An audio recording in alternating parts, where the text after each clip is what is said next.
Let me now bring on board Mr. C.S. Verma, Chairman and Managing Director of SAIL, who joins us from New Delhi. Mr. Verma, good morning. Thank you for joining us. Mr. Verma, for the benefit of our viewers, if you could clarify us with the situation on the disinvestment and buyback, and what is being considered, a FPO or a buyback? See, there's no buyback which is going to happen by the company. It's wrong news that there's going to be a buyback. There's no proposal of buyback before the board of the company, number one. Number two, about the divestment, as you know that today the government of India holding a SAIL is 85.82%. The government is going to divest 10.82% during this fiscal, that is this month only. And the process has started. Our roadshows are going to start next week. And we are going to meet number of investors overseas and domestic investors also. We'll try to apprise them company's strength, potential, and we'll try to assess the demand appetite.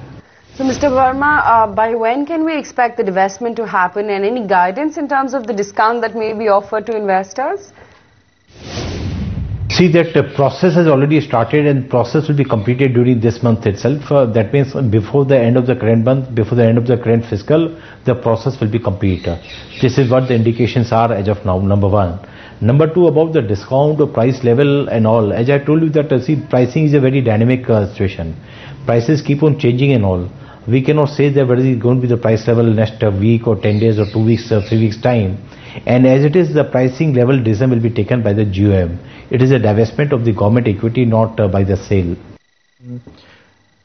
So, Mr. Verma, what is the total cash on the books of SAIL, and how exactly are you planning to utilize the surplus funds? No, as I told you that there is no proposal for buyback of shares by SAIL. It was one of the options, which some analysts, they were only, muting a proposal, but there was no serious proposal before the board of the company about buyback. And as far as the surplus cash is concerned, yes, we are a cash-rich company. Our net worth is 41,000 crore. Today we are having about 6,000 crore, which is lying as cash in our bank accounts, because we have undertaken a massive expansion and modernization program. And we are meeting our requirements for expansion and modernization through this cash and by borrowing money from the markets. So what are the key takeaways from the budget for the steel sector in India, and has it been a positive one for the industry?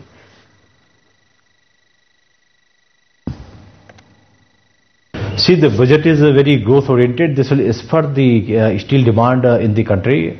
The GDP growth rate, which has been envisaged for the financial year 2013-14, is 6.7%. This has been 5% for the current financial year 2012-13. As we know that 1% growth in GDP means 1.2 times the growth in steel demand. That means the steel demand is going to grow by at least 8 to 9% during the coming financial year 2013-14. Even the 2012 financial year have been 2012 calendar year have been very good for the Indian steel industry. The world crude steel production went up by 1.2% in the calendar year 2012. China crude steel production went up by 3% in the calendar year 2012, whereas Indian steel production went up by 4.4% in the calendar year 2012.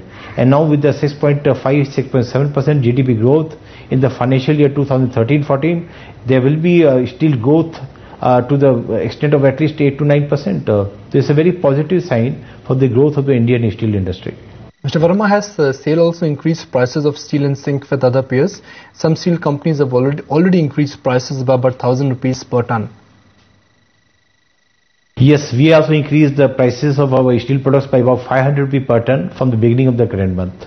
Right, Mr. Verma, your guidance on the profit growth expected in FY14 as new capacities as well as are expected to come on stream next year?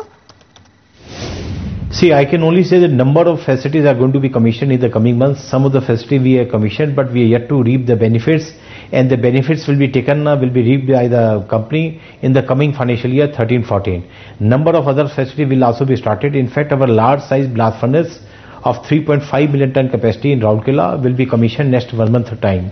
So this new added capacity will be available to us next financial year. But in terms of the added or enhanced production, how much this will result in the profitability? See, profitability depends on what is the market pricing scenario, and that is completely determined by the market demand and supply forces. It's difficult to say, but naturally when there is going to be increase in the production, the bottom line, the profitability should increase. How much this is going to increase will be determined by the market forces. Appreciate your time, Mr. Verma, and good luck with your road shows.